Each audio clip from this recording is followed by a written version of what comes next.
So the big question is this: how are commercial real estate brokers like us, who didn't take on debt to start their own brokerage, who are stuck in the hamster wheel of day-to-day selling, how do we sell real estate and build our businesses in a way that lets us develop rockstar teammates and create enough leverage to back away from day-to-day selling? How do we get our services, ideas, and insights out into the world and yet still create passive wealth? That is the question, and this podcast will give you the answers. My name is Brett Swarts, and welcome to the Expert Commercial Real Estate Secrets Podcast. We're live. Let's do it. We're live. Hey, welcome everybody to a joint kind of podcast / workshop. My name is Brett Swarts. I'm the host of the Capital Gains Tax Solutions podcast, also a commercial real estate broker with EXP. I'm with my good friend, John Dwalskin. John, can you introduce yourself? Because I won't do it justice. Hey, I'm John Dwalskin. I am a business coach, and I work with solopreneurs to Fortune 100 companies and everything in between, and used to be in the commercial real estate space for about 13 years.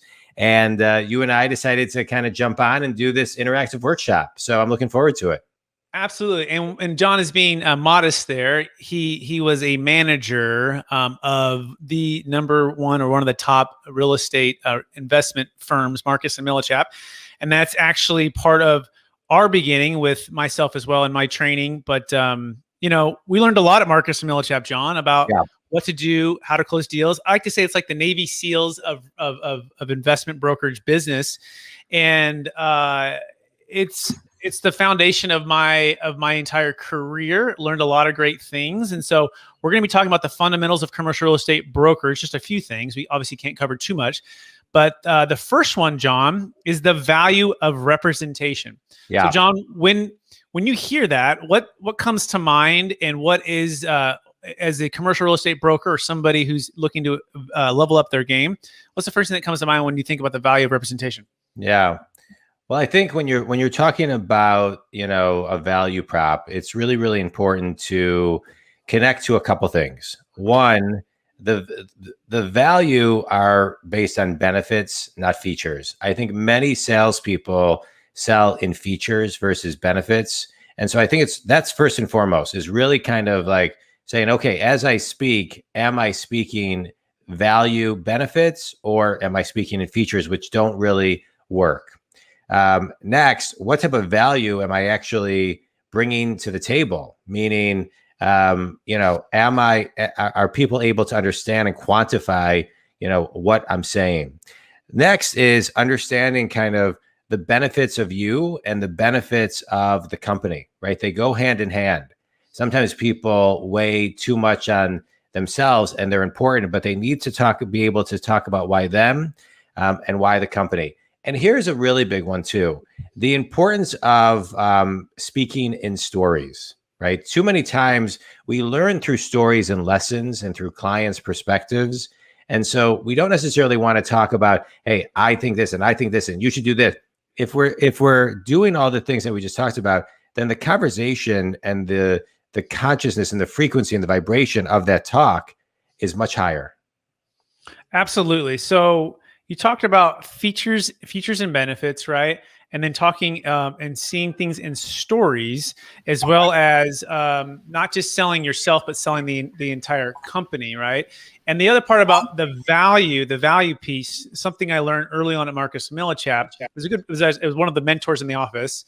And he said, the moment you know more about a person's property that you're calling on, or about some properties next door, or something that's going to solve their challenge, that's the moment you start to add value to that person that you're reaching out to, that you're trying to represent, right? It's the value of representation, meaning that you have a chance to actually solve a problem. So talk about that, John, when you first started out, or when you're training brokers in your office with cold calling and reaching out and connecting with somebody. Tell us how detailed and specialized everyone was. Well, I think one of the things that's important to remember, Brett, is that the goal of a cold call is simply to get a meeting. And, it's nice to be able to say where we are right now that meetings are back, right? We're in this endemic where meetings, people are starting to go on meetings again. which is great. I mean, I'm loving it, and I'm loving it for people because I think people are missing it. But to be able to articulate what you specialize in and how you can specifically help someone, I think starts with a lot of the questions that you ask to position yourself as an expert. And so it's not necessarily telling, it's asking and understanding the questions that get the conversation moving, so people know you're an expert just through the questions that you actually ask. Right? If I do it right, I don't have to tell them I'm an expert. It shows through my questions and then my backup questions, because I understand what I'm talking about. And then I can not only answer, what's coming at me, but I can also kind of incorporate a lot of my expertise as I answer a question. So in the beginning, when you don't necessarily A, know the questions, or B, have the track record, right? And you're just trying to get your business going, John, what were the questions that you were asking, or are you encouraging the brokers who are getting trained to ask? And how are they leveraging their mentors, right, to be able to move business forward to get that meeting? Because you're right, the goal of the cold call is to get a meeting, right? In the beginning of my career, one of the biggest mistakes I was having is I was trying to have the meeting on the phone. Right? I'm so excited about this new piece of knowledge that I know, or this deal that closed, or this ways to raise rents, or this way to market better, or this tax deferral strategy, or whatever. And I'm just telling the whole meeting on the phone. And they're on the other line going, wow, this guy's gave me some really cool stuff. Great. I'm going to take that to my other guy over here that I already know, or my CPA or whatever. Right? Thanks for the value. And boom, hang up. Right? So connect that dot of asking the question, listening for the window of opportunity, and then leveraging the mentor to get the meeting. Well, I'm gonna work backwards, because leveraging the mentor is where it really starts, right? If you don't have a mentor, you got to get a mentor, and if you can't get a mentor, then you need to hire a coach, right? And I'm not necessarily, that's not a self promotion, or you've got to do something, because I don't think you can grow in the business without mentorship. There's a lot of great books, but no book you can read other than doing the work every single day and being mentored on all the different nuances. And so it starts with the nuances. It starts with role playing every single day. To me, anybody in the residential real estate space needs to be role playing every day, whether it be 5, 10, 15 minutes. That is absolutely key, because as you're role playing, you're getting prepped for the calls.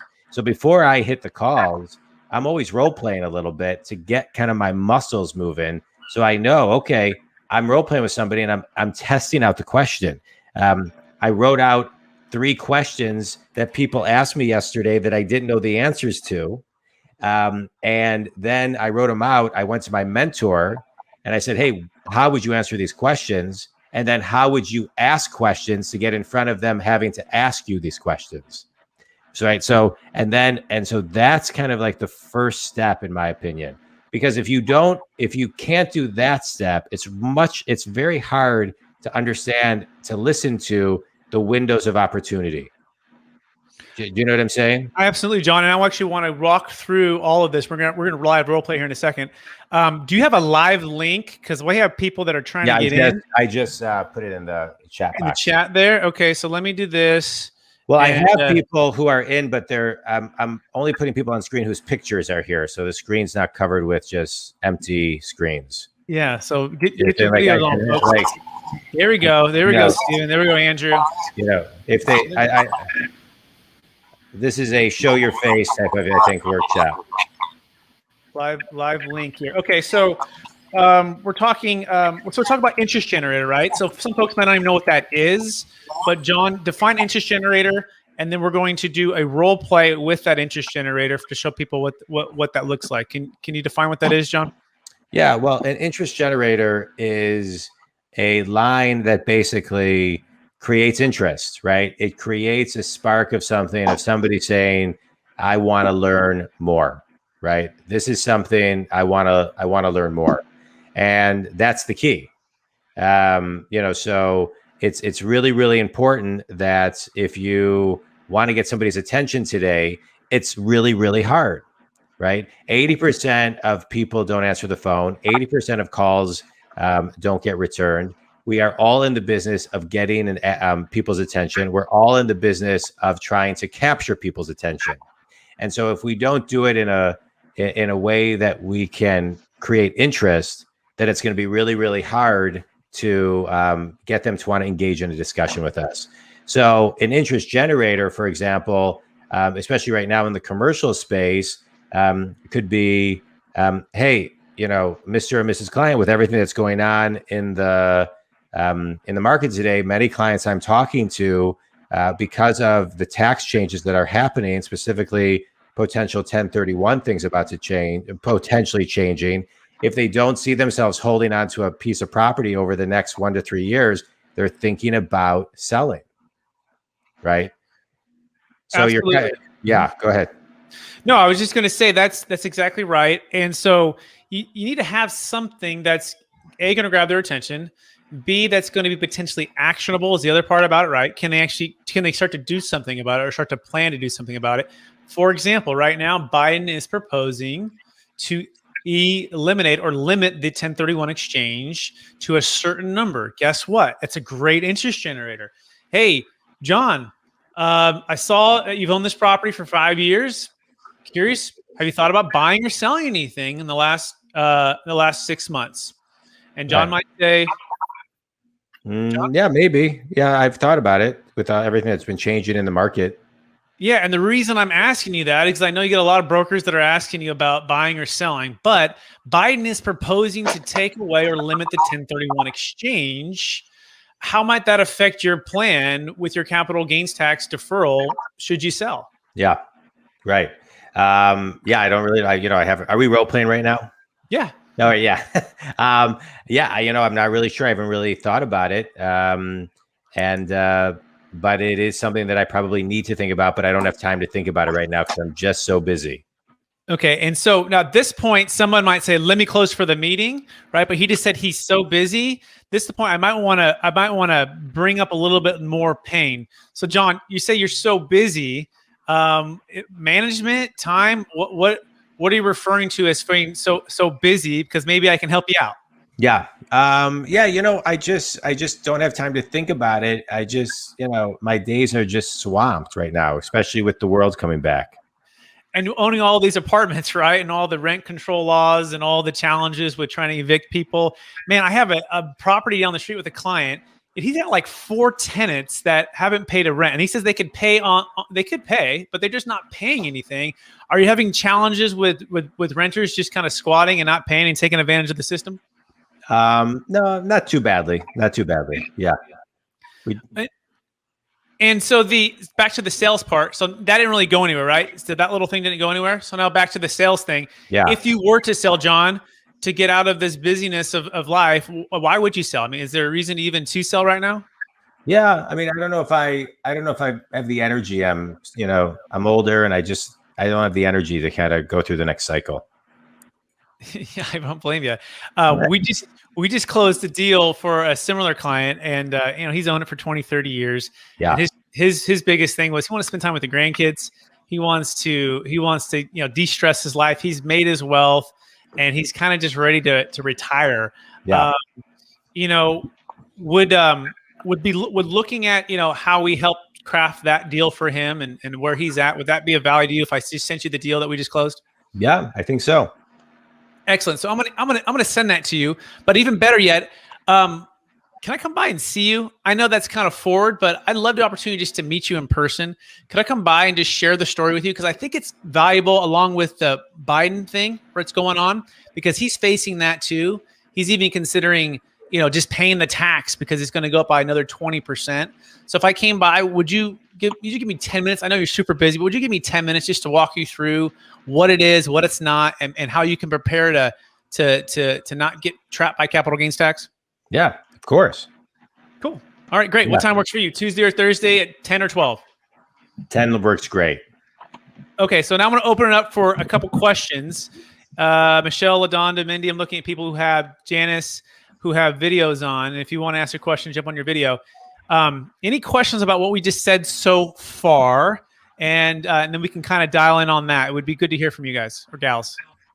I think it would be perfect if I had that example of that deal. That would be pretty convenient to show and prove and close on something like that. Yeah, you see how I leveraged my mentor or the deal that I just did as a way to build credibility, but also to add value because I want to know about that deal down the street that just closed. I bring instant credibility because I know more about that deal, obviously, because I was in the deal than John knows, even though, so you're right, LaDonna. So that goes back to John's original point. The mentor and the person who's done it, like if you're going to get brain surgery or ACL surgery, right? You don't want the doctor who's never done it. Right? You want the doctor who has. So you're absolutely leveraging and working with a business partner aligned. And guess what I'm going to do? When I go to that meeting with John, am I going by myself? No. The moment I get off the phone call, I'm saying I should probably already have my mentor's schedule in front of me, right? I'm booking it based upon his schedule or her schedule. And now they're going with me, right? John, tell us about bringing the mentor to the meeting. Yeah, I mean, I think it's critical. You know, the last thing you want to do is be in hot water and not know where to go. I think people are fine with. I'm just getting a little bit of feedback here. I think people are fine with with people who are new in any business, but you don't want yourself in a situation where you get to you get to the meeting and you don't know the questions to ask. You don't know how to answer certain questions. And a mentor can accelerate a meeting to get to a potential next step, a potential BOV, a potential proposal, a potential listing, a potential buy side, right? There's so many elements because the mentor has ears that have heard something, dozens, hundreds, or thousands of times already, and they know where to take the conversation in a different, more effective manner. And then the mentee can kind of sit back and watch and learn, because you learn by watching in this business, and then take notes of the questions that they ask, how they respond to things, and start to almost like get ahead of like, okay, the client asked a question. This is how I would answer it. I'm saying it in my head. And then this is how the mentor answered it. Okay, well, it was either far apart or close together. And so then you want to be taking notes. So after the meeting, you and your mentor can talk and say, okay, why did you answer it this way? What did this mean? I would have answered it this way. If I did, what would have happened? And you take that experiential real life stuff and you dissect it and you'll learn from it. 100%, 100%. Any other questions right now or thoughts on the interest generator, listening for windows of opportunity, right? Closing for the meeting, bringing on a mentor. Any questions on that we can help with anybody right now? And if not, I'll just keep talking, which is great too. So I want to go to the point of understanding that it takes massive repetition. Okay. Yeah. Massive repetition, getting to the plate and swinging the bat. I'm telling you, cold call like a maniac, right? Even though the fear and the anxiety and oh my gosh, right, is there. And I'm telling to myself, even before I got on video, I started a podcast, started a YouTube, or sold my first commercial deal. Like, I didn't know what I was doing, right? Except for I had good trainers and good mentors that I knew I could have the confidence to lean on, who, when I bring them to the meeting, they're going to do that. But on that cold call, I am calling, by the way, is another part of it too, which I want to role play with John here to demonstrate this, that you want to make sure that when you're calling somebody, you're saying their name, and to me with enthusiasm and as if you know them. John, I don't know if you know that, but like, let's do this right now. I want to kind of role play and then talk about it. So ring, ring. This is John. John. Yes. This is Brett Swarts, EXP Commercial Multifamily Broker. How are you today? Doing well. How are you? Hey, I'm doing well. The reason for my call is A, we just sold a property. B, there's an interest generator with Biden changing this thing. C, whatever it might be that you're talking about. And I think it's very valuable for you to hear about this. And I'm just curious, have you considered the implications for what might happen if the 1031 gets taken away? Yeah, my team is talking about it and we're not sure, but we're in deep talks about it, really kind of looking at our portfolio. Yeah, so I know that you own 20 deals, and one of them down the street, and by the way, next to it just sold, values that are all-time highs. And so I'm curious on your guys' side, what are some of the thoughts or some of the things that you guys are considering? I don't know. We're considering, what we want to buy and what we want to sell over the next, 12 to 18 months. Okay. Anything in particular that you're thinking about buying or selling? Maybe a property and moving into some single tenant net lease. Okay. Maybe a property moving to single tenant net lease. The ability to sell and defer might be gone with Biden, as you probably know. So when you say that, are you planning on selling and paying the tax and doing it? Or what is your plan in case that goes away? I'm not sure.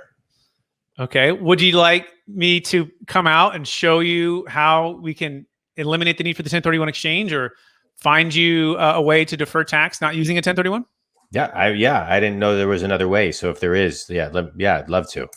Okay, great. What time works for you? All I need is 30 minutes of your time. Thursday or Friday at 12 or noon? Sound perfect. Noon is great. Great. So you notice I didn't, by the way, if you guys know me, I sell the Deferred Sales Trust, right? I train brokers on how to do that. I didn't say Deferred Sales Trust, right? And I didn't even, all I said was, I'll come meet you and tell you about it, right? We'll talk about it. We'll discuss it, right? So you don't want to give away the juice. Also, in the very beginning, I said his name like I know him. I'm saying it with confidence. I'm saying it with enthusiasm, right? And I'm trying to invite him into the conversation. When I first called people, they're like, hello, John? Yeah. Hey, this is Brett. I'm calling you from my company here. And I want to come out, like, I have something of value for you, John. And I want to invite him in with energy and enthusiasm, right? And confidence. And until you're seeing that and hearing that, it's hard to pick up on that. But again, at Marcus and Millichap, when I was watching people do this, you start to develop your own voice and your own way of, and your own rhythm of doing things. But it's important to come knowing that you have something of value to offer. Now, if you don't have something of value to offer, you don't have that interest rate, or you don't have that mentor, again, it's hard to have the confidence to make these calls, right? Does that make sense, John? Any thoughts on that? Yeah, I want to go back to and just comment one thing when you talked about massive repetition. This business is a numbers game, and commitment to, and some of the things, I'm going to echo some of the things you said, the courage, the fear, the confidence, this, that comes with massive repetition. And that massive repetition, whether it's, 20, 30, 40, whatever your number is per day, lower the bar and hit your numbers. It's a numbers game. It's a numbers game. And if you're hitting your metrics every day and you have the mentorship and you're role playing and you're practicing, it's still going to take 1 to 3 years to really build a consistent pipeline of business, right? And so it's a lot of hard work. And so you got everything we're talking about today is so important to be in alignment with all of it on a consistent basis. Yep, 100%. So we're going to be back next week, and we'll talk a little bit about underwriting. We'll talk a little bit about the actual meeting that you're going to go on. Okay. And so, but this is recorded. You can share this with folks. Any last questions? We got 60 seconds for one question. If anyone has a question. That's okay if you don't. John and I aren't scared of it. We can, or we're, if you're open. Stephen, we wish we could have saw you. Andrew, Gail, but LaDonna, Mindy, Michelle, Janice, and I'm not sure if there's anyone else, but we appreciate, 3 rules of interest generators, news to clients, relevant to client, lead to conversion about property from M&M sales training notes. Okay, so Janice, thank you for sharing that. Not sure if there's a question there, but yes. Okay, that's all. So I think we're off. We're good. All right. Thanks, everybody. Okay, bye. Have a good day. You have just listened to another information-packed episode of Expert Commercial Real Estate Secrets Podcast with Brett Swarts. We hope you enjoyed today's show and found it valuable. Visit expertcresecrets.com to access the show notes and to access more resources. That's expertcresecrets.com. Don't forget to leave a review and join us again next time.